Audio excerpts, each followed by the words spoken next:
মানুষ তো পরকালকে ভয় করে না, পরকালের শাস্তিকে ভয় করে না, জাহান্নামকে ভয় করে না। আচ্ছা ঠিক আছে, মৃত্যুর পরে কি হবে দেখা যাবে।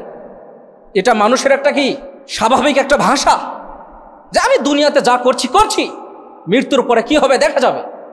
এটা মানুষের একটা স্বাভাবিক গতি, স্বাভাবিক। অনেক মানুষ হয়তো মজা করেও বলতে পারে, আরে আগে খাই তো, তারপরে কি হবে দেখা যাবে। অবৈধ সম্পর্ক বা জিনা সম্পর্কে, অবৈধ সম্পর্ক বা জিনা সম্পর্কে সংক্ষিপ্তভাবে কোরআন ও সহিহ হাদিস থেকে আলোচনা করার চেষ্টা করব ইনশাআল্লাহ। অবৈধ সম্পর্ক কি? অবৈধ সম্পর্ক বলতে আমরা বর্তমানে এমন কোনো মানুষ নেই যে এই বিষয়গুলোর সঙ্গে আমরা পরিচিতি নয়, মোটামুটি সকলেই আমরা জানি। এজন্য বর্তমান যুব সমাজের সবথেকে একটি গুরুত্বপূর্ণ বিষয় বলে আমরা মনে করি। এ সম্পর্কে আল্লাহ তাআলা বলছেন, ওয়ালা তাকরাবুজ জিনা ইন্নাহু কানা ফাহিশা ওয়া সাআ সাবিল। আল্লাহ তাআলা বলছেন, আল্লাহ তাআলা এমন কোনো বিধান নেই মানব জীবনে যে বিধান সম্পর্কে আল্লাহ এবং তার রাসূল বর্ণনা করেননি। প্রতিটি বিষয় বান্দার জন্য আল্লাহ তাআলা কোরআনে এবং রাসূলুল্লাহ সাল্লাল্লাহু আলাইহি ওয়াসাল্লামের মাধ্যমে যেটা হাদিসে উল্লেখ করেছেন, এই বিষয়টি অবশ্যই মুসলিম যুব সমাজ, নর নারী সবারই জন্য অবশ্যই কল্যাণকর। জেনা বা অবৈধ সম্পর্ক, এ সম্পর্কে আল্লাহ তাআলা যে কথাটি বলছেন সেটা হচ্ছে, ওয়ালা তাকরাবুজ জিনা, জেনা করা তো দূরের কথা, তোমরা জেনার নিকটবর্তী হইও না। করা তো বহু দূরের কথা। জেনা মানে খারাপ কাজ, সেটা হাতের মাধ্যমে হতে পারে, চোখের মাধ্যমে হতে পারে, পায়ের মাধ্যমে হতে পারে, অন্তরের মাধ্যমে হতে পারে, শোনার মাধ্যমে হতে পারে, এবং সর্বশেষ যে ফলাফল সেটা হচ্ছে মানুষ সেটাকে কর্মে বাস্তবায়ন করে। তো জেনা করা তো দূরের কথা, আল্লাহ তাআলা যে কথাটি বললেন সেটা হচ্ছে, ওয়ালা তাকরাবুজ জিনা, তোমরা জেনার নিকটবর্তী হইও না। নিকটবর্তী হইও না মানে এটা হচ্ছে নেহি, নাহির সেগা, একবারে কঠোরভাবে নিষেধ করে দিচ্ছেন যে জেনার করা তো দূরের কথা, তোমরা জেনার ধারে কাছেও যাবে না। কেন যাবে না? ওয়াসা আস-সাবিল, জেনাটা কেমন? এটা নিকৃষ্ট বা অবৈধ একটা রাস্তা, অবৈধ পথ, খারাপ পথ।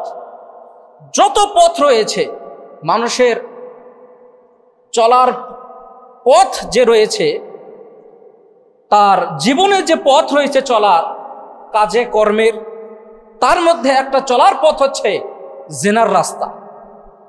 তো আল্লাহ বলছেন এটা খারাপ রাস্তা, এটা অবৈধ রাস্তা, এটা নিকৃষ্ট রাস্তা, এই রাস্তায় তোমরা যেও না, এই রাস্তায় তোমরা চলিও না। এখন কথা হচ্ছে, কোনো মানুষ যদি জিনা করে ফেলে তাহলে তার শাস্তি কি? আল্লাহ তাআলা বলছেন, ওয়াল্লাযীনা লা ইয়াদউনা মা'আল্লাহি ইলাহান আখার ওয়া লা ইয়াকতুলুনা আন-নাফসাল্লাতী হারামাল্লাহু ইল্লা বিল হক ওয়া লা ইয়াজনুন ওয়া মান ইয়াফআল যালিকা ইয়ালকা আসামা ইউযাআফ লাহুল আযাবু ইয়াওমাল কিয়ামাহ ইয়াখলুদু ফীহি মুহানা। আল্লাহ তাআলা বলছেন, আল্লাহর সবচেয়ে ভালো বান্দা যারা, প্রিয় বান্দা যারা, আল্লাহর সবচেয়ে কাছের বান্দা যারা, যাদেরকে আল্লাহ ভালোবাসেন, এরকম বান্দাদের গুণাবলী উল্লেখ করতে গিয়ে আল্লাহ তাআলা উল্লেখ করছেন যে তারাই ওই সমস্ত লোক যারা আল্লাহকে ছাড়া অন্য কাউকে ডাকে না। যে কোনো সমস্যায় পড়ুক না কেন, তারা যখনই ডাকে তখন তারা আল্লাহকে ডাকে।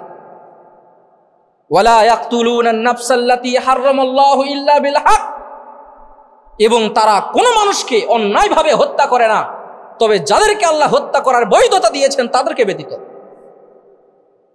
কাদেরকে বৈধতা দিয়েছেন এটা একটু পরে আসছে, কিন্তু একজন মানুষকে অন্যায়ভাবে আপনি হত্যা করবেন, হোক সে মুসলমান, হোক সে ইহুদি, হোক সে খ্রিস্টান, হোক সে হিন্দু, হোক সে অমুসলিম, যে কেউ হোক না কেন, অন্যায়ভাবে কোনো মানুষকে হত্যা করার বৈধতা ইসলাম দেয় না।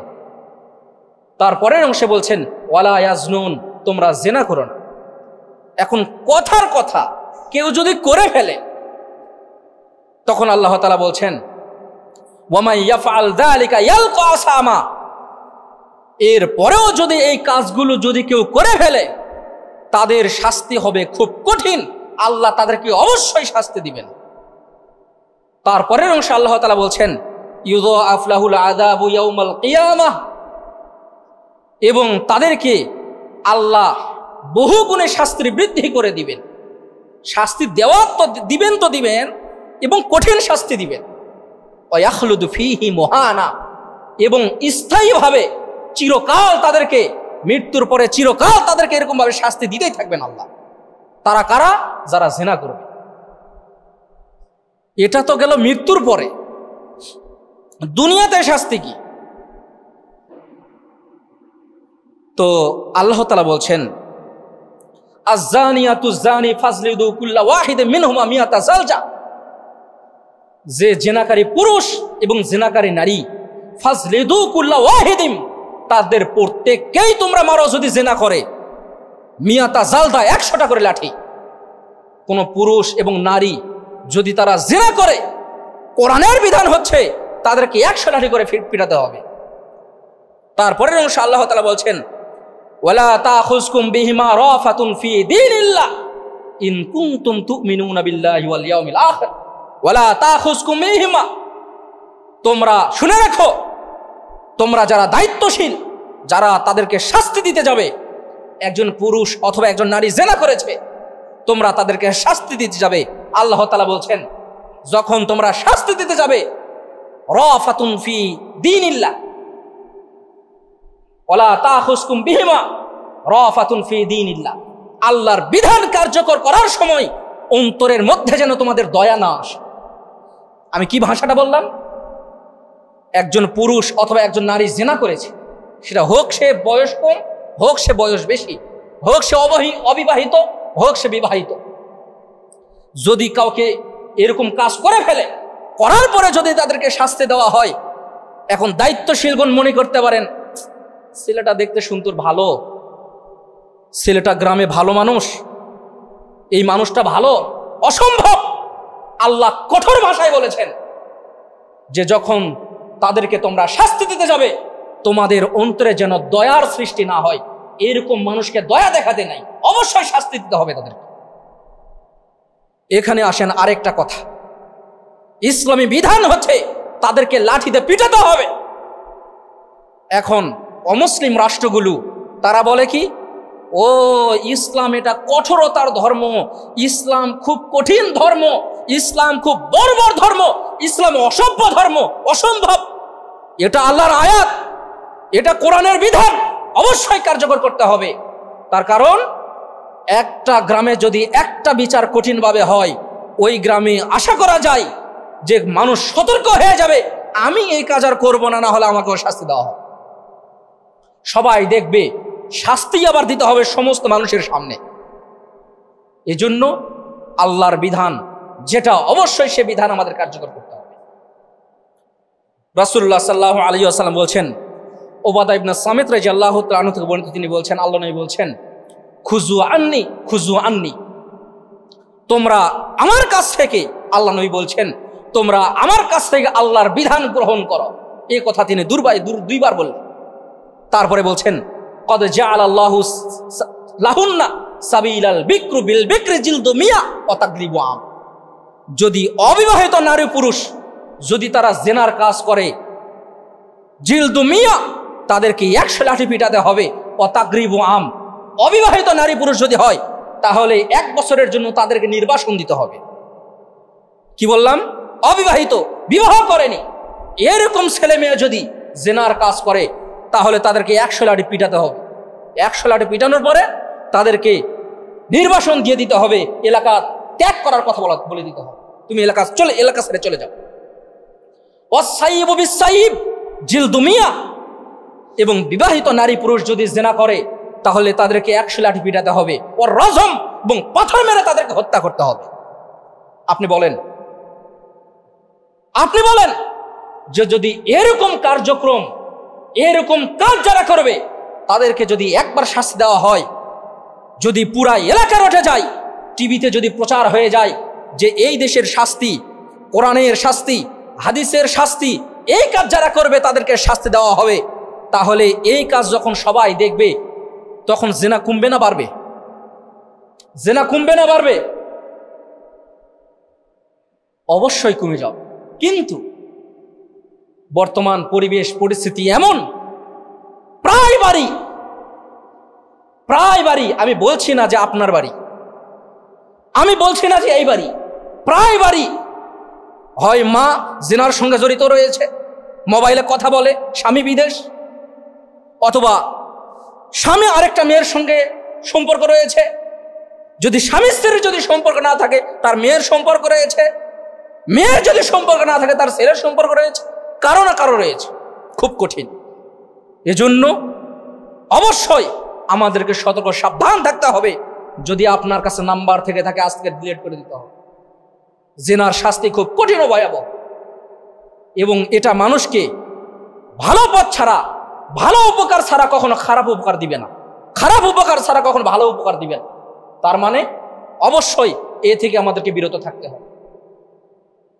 স্বামী মনে করছে আমার স্ত্রী ভালো, কারোর সঙ্গে সম্পর্ক নেই, কিন্তু স্বামী বিদেশ চলে গিয়েছে আরেকজনের সাথে সম্পর্ক।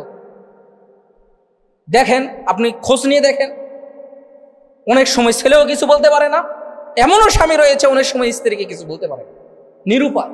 এরকম বহু স্বামী রয়েছে, এরকম বহু স্ত্রী রয়েছে, স্বামী জিনার সঙ্গে জড়িত রয়েছে, স্ত্রী কিছু বলতে পারে না, শুধু বলে দিয়েছে যদি কিছু বলো তোমাকে তালাক দিব। নিরুপায়। আল্লাহ আমাদের এরকম পরিবেশ থেকে আল্লাহ আমাদের বেঁচে থাকার তৌফিক দান করুন। আল্লাহুম্মা আমিন।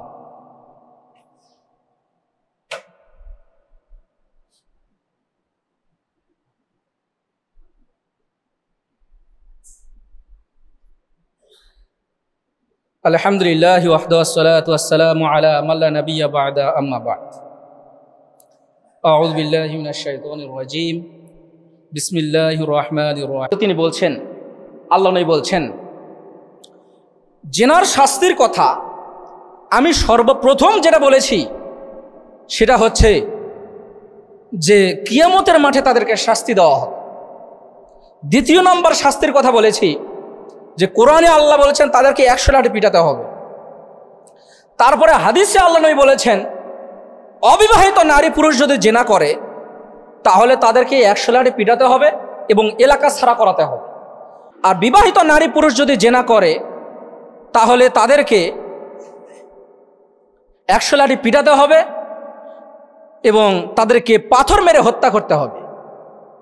এখন কথা হচ্ছে যে কিয়ামতের মাঠে এরকম কোনো শাস্তি আছে কিনা, এ সম্পর্কে আবু হুরায়রা রাদিয়াল্লাহু তাআলা আনহু থেকে বর্ণিত, তিনি বলছেন, আল্লাহ নবী বলছেন, সালাসাতুন লা ইউকাল্লিমুহুমুল্লাহু ইয়াওমাল কিয়ামাহ ওয়ালা ইউযাক্কিহিম ওয়ালা ইয়ানজুরু ইলাইহিম ওয়া লাহুম আযাবুন আলীম।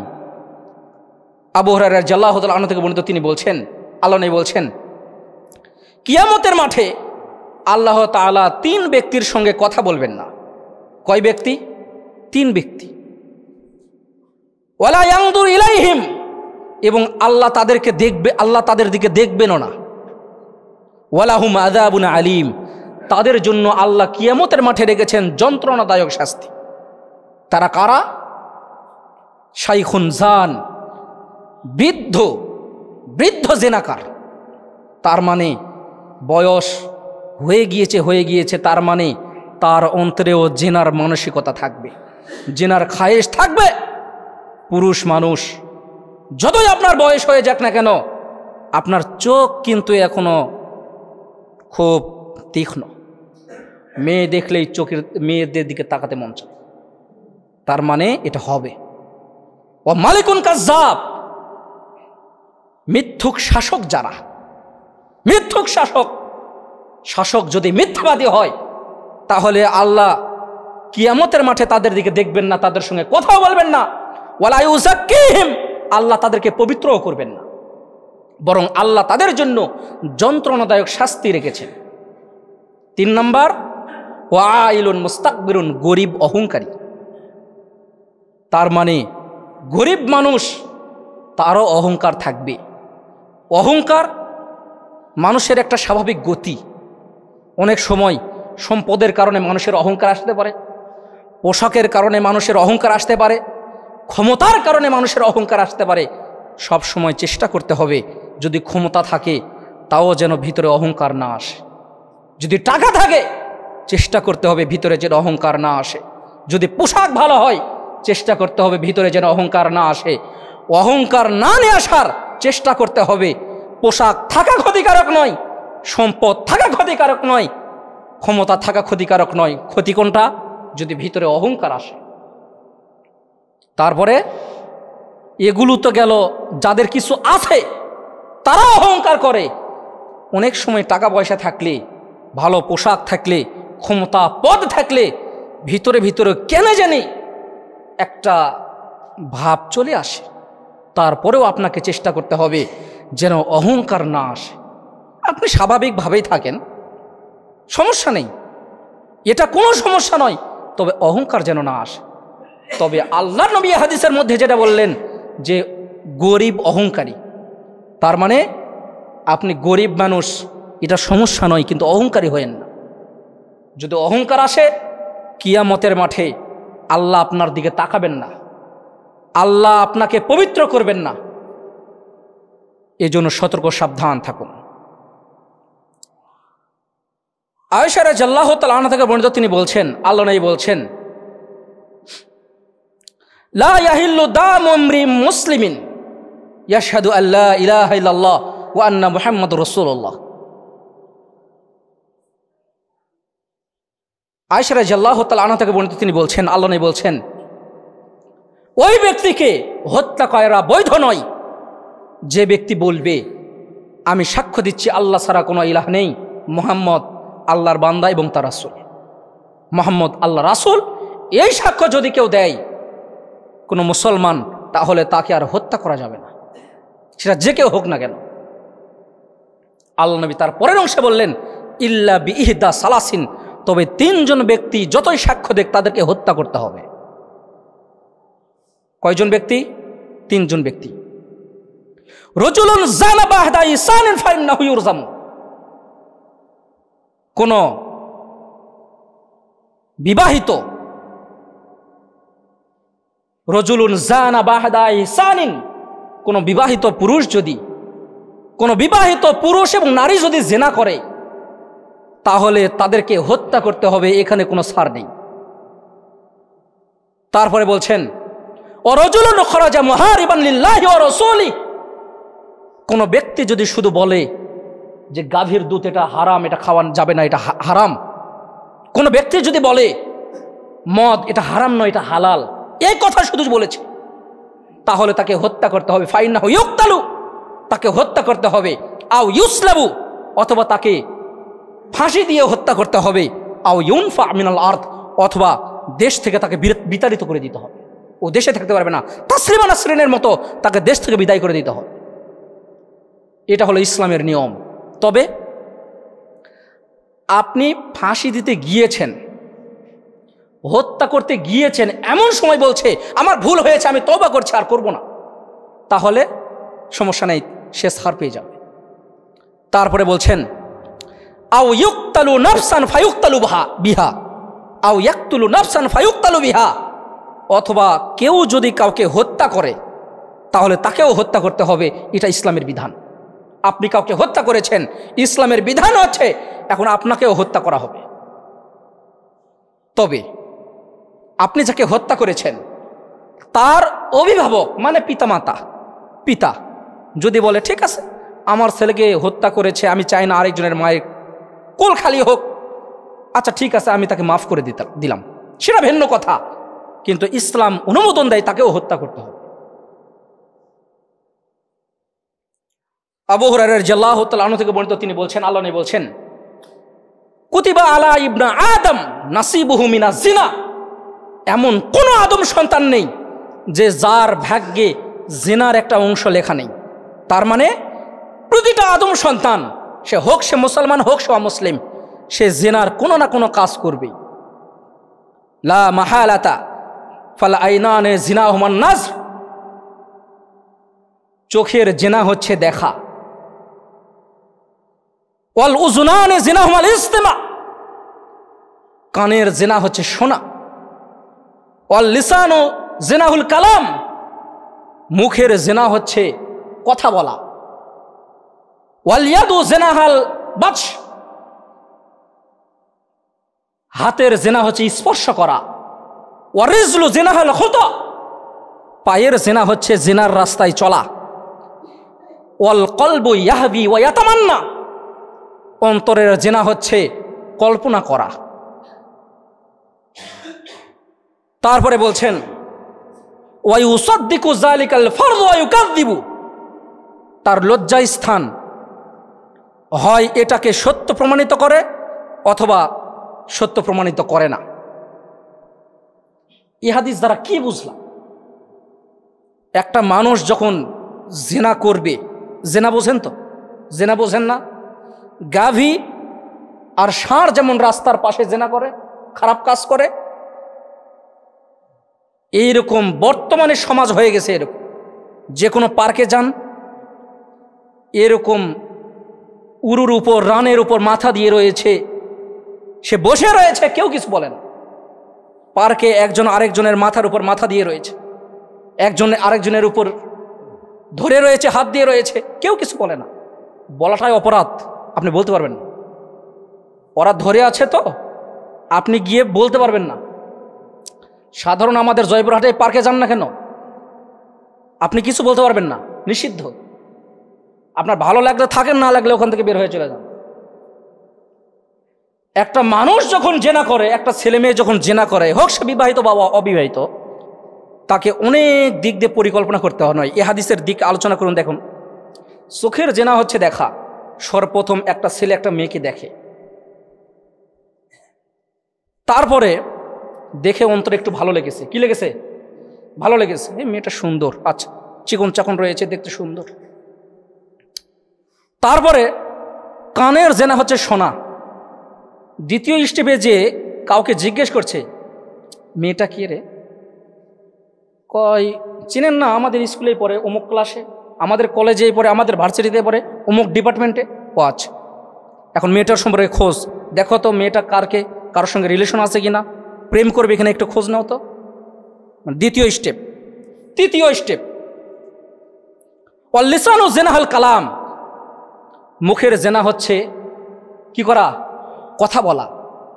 এখন মেয়েটার সঙ্গে তো কথা বলতে হবে। মেয়েটার সঙ্গে গিয়ে একটু কথা বলছে, কি খবর, ভালো আছেন, আপনার নাম? ও আচ্ছা, আপনি আমাদের ডিপার্টমেন্টে পড়েন না? ও আচ্ছা আচ্ছা, আমি দেখিনি তো আপনাকে, তা একটু আসলে পরিচয় হলাম। ও আচ্ছা, এটা তৃতীয় স্টেপ। চতুর্থ স্টেপ, ওয়াল ইয়াদু জিনাহাল বাতশ, হাতের জেনা হচ্ছে স্পর্শ করা। একটু ঘনিষ্ঠতা হয়েছে, কথা বলার মাধ্যমে কি হয়েছে? একটু ঘনিষ্ঠ হয়েছে, মোবাইলে বলেছে ঠিক আছে আসো একটু দেখা করি, এখন হাত দিয়ে স্পর্শ করবে তাকে, মূল কাজ এখনো করেনি। চতুর্থ স্টেপে গিয়ে তাকে বলছে যে ওয়ার রিজলু জিনাহাল খুতা, পায়ের জেনা হচ্ছে চলা। এখন মেয়েটার সঙ্গে তো খারাপ কাজ করতে হবে, এখন পা দিয়ে কোথায় করবে সেখানে গিয়ে যাচ্ছে, সেদিকে যাচ্ছে। ষষ্ঠ স্টেপ, ওয়াল কলবু ইয়াহবি ওয়া ইয়াতামান্না, অন্তরের জেনা হচ্ছে কল্পনা করা। ওই মেয়েটার সঙ্গে কিভাবে কল্পনা করছে যে কিভাবে তার সঙ্গে আমি শারীরিক সম্পর্ক করব, কিভাবে করব, কি করলে কেউ বুঝতে পারবে না, কার সঙ্গে পরামর্শ করে কোথায় নিয়ে যাব, কি করব না করব, অন্তরে কি করছে? পরিকল্পনা করছে। ওয়া ইউসাদ্দিকু যালিকাল ফারদ ওয়া ইউকাযযিবু, সর্বশেষ স্টেপ, তার লজ্জা স্থানের মাধ্যমে হয় এটাকে বাস্তবায়ন করে অথবা করে না। হাদিসটা কি বুঝতে পারলেন? কত সুন্দর করে আল্লাহ নবী বিশ্লেষণ করে দিলেন। বর্তমানে আপনি খোঁজ নেন, পরিবেশটা এরকমই হচ্ছে। আচ্ছা, আপনার স্ত্রীকে যে পাড়া প্রতিবেশী একটা দেবর মাঝে মাঝে মাছ দেয়, মাঝে মাঝে বাজার করে দেয়, মাঝে মাঝে মোবাইলে ফ্যাক্সি লোড করে দেয়, মাঝে মাঝে হঠাৎ কিছু কিছু তরকারি আপনার বাড়িতে আসে, আপনি কোনোদিন খোঁজ নিয়েছেন এটা কে দিল? কোথা থেকে আসলো, তুমি কিভাবে পালা, কোনোদিন খোঁজ নিয়েছেন? প্রথম দিন যদি তাকে কঠোর হস্তে দমন করতেন, তারপরে আর সাহস পেত। যদি প্রথম দিন আপনি যেহেতু তাকে ছাড় দিয়েছেন, তার মানে ধীরে ধীরে ছাড় পেয়ে গেছে, তার মানে আপনি ওই কোয়ালিটি। যদি পুরুষ হতে হয় তাহলে হয় দমন করবেন, না হলে স্ত্রীকে রাখিয়ে না, তালাক দিয়ে দেন। তার কারণ আপনি তো কাপুরুষ, স্ত্রীকে কন্ট্রোল করতে পারেন না। যদিও আমি আপনাকে বলছি স্ত্রীকে কন্ট্রোল করা খুব কঠিন, সেটা আমিও বুঝি। তবে সর্বাত্মক চেষ্টা করতে হবে আপনার স্ত্রী যেন কোনোভাবে কার সঙ্গে মোবাইলে কথা বলছে এগুলো দেখা, চেক করা। আপনার বাড়িতে কে আসছে, মাঝে মাঝে ঘন ঘন কে আসছে, কেন আসছে, কি করতে আসলো। মাঝে মাঝে দেবর আপনার স্ত্রীর সঙ্গে কথা বলে, আপনি কিছুই বলেন না। আপনি পাশে শুয়ে থাকেন, আপনার দেবর বিদেশে রয়েছে, মাঝে মাঝে কথা বলে, রাতে কেন তাদের কথা থাকবে? কি কথা রয়েছে, ঘন্টার পর ঘন্টা কি কথা বলে, এগুলো কেন আপনি চেক দেন? জেনা কি একদিনে হয়েছে? আপনার স্ত্রীর সঙ্গে যে শারীরিক সম্পর্ক হয়েছে আরেকটা পরপুরুষের, এটা কি একদিনে হয়েছে? অবশ্যই পরিকল্পনা করতে হয়েছে।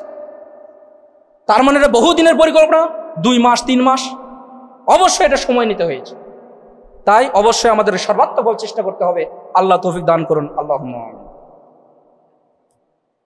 ওসমান রাদিয়াল্লাহু তাআলা আনহু থেকে বর্ণিত, তিনি বলছেন, আল্লাহ নবী বলছেন, তুফতাহু আবওয়াবুস সামা নিসফাল লাইল।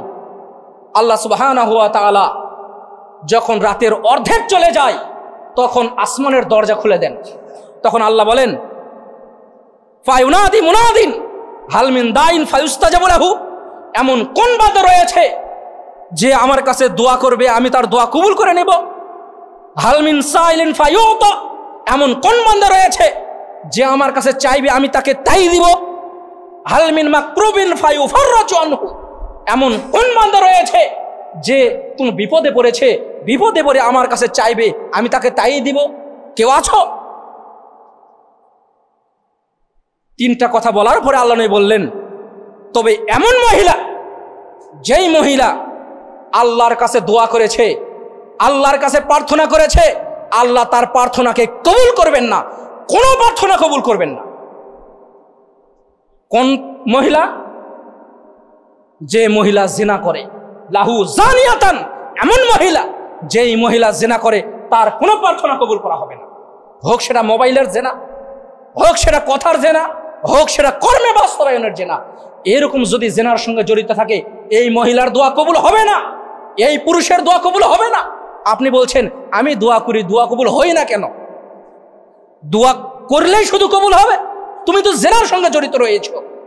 তোমার ছেলে পরীক্ষা দিবে, সামনে পরীক্ষা, তুমি তোমার ছেলের জন্য দোয়া করছো, আল্লাহ আমার ছেলেটাকে একটা ভালো রেজাল্ট দাও। তো আল্লাহ তো তোমার এই দোয়া কবুল করবেন না, তার কারণ তুমি তো জেনার সঙ্গে জড়িত রয়েছো। তুমি কিভাবে আল্লাহর কাছে দোয়া করলে কবুল হবে? জেনার সঙ্গে জড়িত দোয়া কবুল করবেন না আল্লাহ। তারপরে বলছেন, এমন মহিলা, যে মহিলা আল্লাহর কাছে গুনাহের মাপ চাইবে, আল্লাহ তাকে গুনার মাফও করবেন না, যদি জেনার সঙ্গে জড়িত থাকে। পুরুষ মানুষ উড়াধরা মন, নতুন বিবাহ করেছে, 6 মাস পরে বলছে এই স্ত্রীর ভালো লাগে না। হ্যাঁ, 6 মাস পরে বলছে কি এই বউ আর ভালো লাগে না। তো কাকে ভালো লাগে? কই যাকে দেখি তাকেই ভালো লাগে। কই কি যে হলো, এটা কি আসলে রোগ? এটা রোগ নয়। ওই যে যদি বিধান থাকতো যে লাঠিতে পিটাতে হবে এবং পাথর মেরে হত্যা করতে হবে, ও আর কল্পনাও করতো না। না না, এটা করলে কালা শেষ করে দিবে। সরকার বুঝতে পারলে কি করে দিবে? পাথর মেরে হত্যা করে দিবে। ও আর জীবনে কাজ করতো না, করতো? কখনোই নয়। এজন্য সতর্ক, সাবধান হয়ে যান। আপনার দোয়া কবুল কেন হয় না বুঝতে পারলেন? তার কারণ আপনি তো জিনার সঙ্গে জড়িত রয়েছে। আপনি তাহাজ্জুদ পড়েন, 5 ওয়াক্ত নামাজ পড়েন, যুবক মানুষ, কিন্তু জিনা ছাড়তে পারেন না। জিনা ছাড়তে পারেন না। 5 ওয়াক্ত নামাজ পড়েন, সবসময় মাথায় টুপি দিয়ে থাকেন, মুখে আবার দাড়িও রয়েছে, কিন্তু জিনা ছাড়তে পারেন না। মোবাইলে কথা বলেনি, বললেন না, না বললেন নাকি থাকতে পারেন না। নেশা শুরু করেছে, বলছে কেন তুমি নেশা শুরু করেছ? কই মেয়েটা আমাকে ছেড়ে চলে গিয়েছে, এজন্য নেশা ধরেছি। নেশা ধরার পরে ভালো লাগছে, মেয়েটা ছেড়ে গিয়েছে, ভালো লাগে না, এখন নেশা শুরু করেছে। আজ থেকে তাকে ভালো লাগে কেন? নেশা শুরু করেছে। ইয়াবা কি? কয় মনে হয় আমাকে অনেক ভালো লাগে, আমি অনেক কিছু হয়ে গেছে, ইয়াবা খাওয়ার পরে নাকি বিভিন্ন ভালো লাগে। কিন্তু ও যে খারাপের দিকে চলে যাচ্ছে ওর বুঝতে পারেন না। এখনকার মেয়েদেরও একটা বলি, ওর গাঁজাখোর ছেলে ছাড়া ওর পছন্দ নয়। গাঁজাখোর ছেলেকে নাকি ওর পছন্দ ভালো। গাঁজাখোর ছেলের পিছনে নাকি মেয়েরা লাইন লাগে থাকে। ভালো ছেলেকে পছন্দ করে না, মুখে দাড়ি রয়েছে, 5 ওয়াক্ত নামাজ পড়ে, ওকে পছন্দ করেন না, ওই গাঁজাখোর ছেলেটাকে নাকি পছন্দ করে। কি যে অবস্থা আল্লাহ ভালো জানে। কেন? ওর হাতে একটা দামি ফোন রয়েছে, একটা দামি বাইক রয়েছে, ওর বাপ আবার বড় লোক মানুষ। বিয়ের পরে বলছে, 2 মাস পরে বলছে আর ভাত খাবো না। কেন? কয় আমাকে শুধু জ্বালায়। কি জ্বালায়? কয় আমাকে শুধু রাতে জ্বালায়, কয় আমি আর ভাত খাবো না। নেশা কখনো মানুষকে ভালো কিছু দেয়নি। কোনো মেয়ে কখনো আপনার জীবনে কোনো সুখ নিয়ে আসতে পারবে না। তুমি যদি নিজে বাস্তবায়ন হয়ে থাকো বা এরকম পরিবেশে পড়ে থাকো, তুমি তোমার নিজেকে জিজ্ঞেস করো।